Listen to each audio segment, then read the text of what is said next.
नमस्कार, नाम राकेश कुमार। आप सभी का स्वागत है कुमार राकेश प्लेन पे। दोस्तों क्या होते हैं सारा आज उम्मीद आप सभी अच्छे होंगे, मस्त होंगे, स्वस्थ होंगे और लेब असिस्टेंट भर्ती लेर बढ़िया तरीका हूँ तैयारी कर रहे वाला।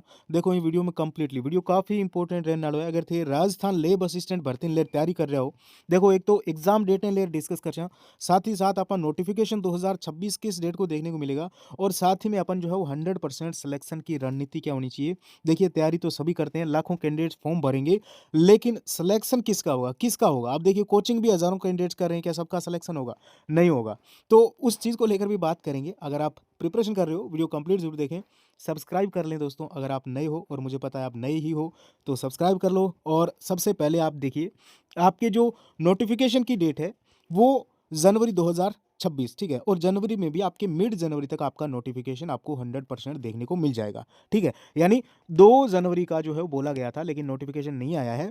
और इसका रीज़न यही है कि आपकी जो एग्ज़ाम डेट्स है दोस्तों, उसको जो है वो आगे कर दिया गया है। आगे का मतलब ये है कि आपके एग्ज़ाम डेट अब जो है वो मई 2026 में आपका एग्ज़ामिनेशन कंडक्ट होगा, ठीक है? यानी अब आपके एग्ज़ामिनेशन को जो है वो थोड़ा आगे कर दिया गया है। और इसका भी मेन रीज़न ये है कि कुछ बीच में एग्ज़ाम्स और जो है वो कंडक्ट करवाए जाएँगे। तो आपके लिए बढ़िया बात है ये, ठीक है? अब मई में 1 महीने से कोई फ़र्क नहीं पड़ता, आपको कोई जॉइनिंग पहले नहीं मिल जाएगी। अभी आपको टाइम अच्छा मिल गया है, ठीक है? और नोटिफ़िकेशन आपका अब आ ही जाएगा। अब अगर हम बात करें कंप्लीटली आपकी, तो मिड मई तक आपका एग्ज़ाम भी कंडक्ट हो जाएगा। नोटिफ़िकेशन आपको अभी इन्हीं दिनों में, आगे आने वाले दिनों में आपको देखने को मिल जाएगा। अब आपके पास 4 महीने हैं दोस्तों, ठीक है? सिर्फ़ और सिर्फ़ 4 महीने। आपको ज़्यादा लग रहे होंगे, आप बहुत टाइम से तैयारी कर रहे हो, तो आपको अब इस टाइम में बिल्कुल भी ऐसा नहीं है कि यार कितने टाइम से प्रिपरेशन कर रहे हैं, तैयारी कर रहे हैं, भर्ती नहीं आ रही, ऐसा कुछ नहीं है। अब थोड़ा-सा 4 महीने और अच्छे से और डबल मेहनत करनी है।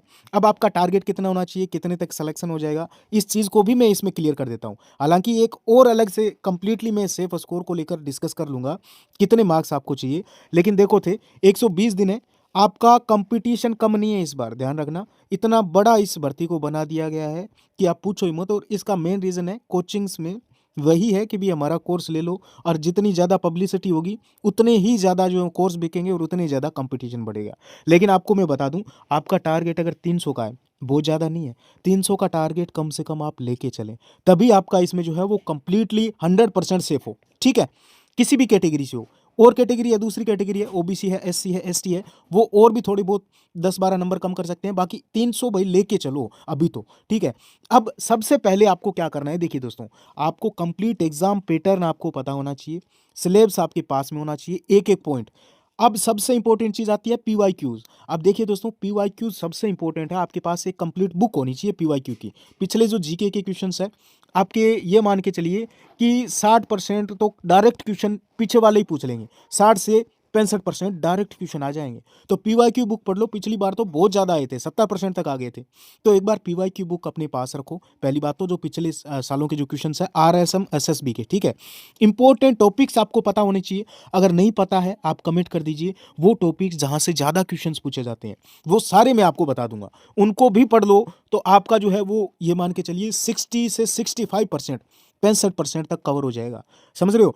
जो सबसे इंपॉर्टेंट टॉपिक है, कंसिस्टेंट आप अगर डेली, अब जितना भी आपके पास टाइम बचा है, डेली आपको जो है वो क्या करना है, अपना टाइम फिक्स कर लेना है कि पढ़ना ही है 4 महीने जी जान लगाकर।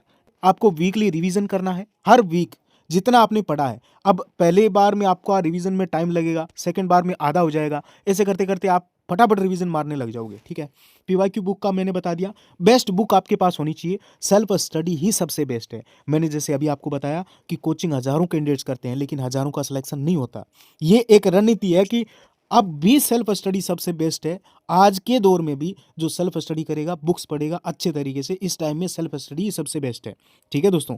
बाकी अगर आपके पास कोर्स है, तो अच्छे से कोर्स भी पढ़ो, बुक्स भी पढ़ो। और यहाँ पे आपको बताऊँ, आपका फिर 100% सिलेक्शन श्योर हो जाता है अगर आप इतना काम कर लेते हो।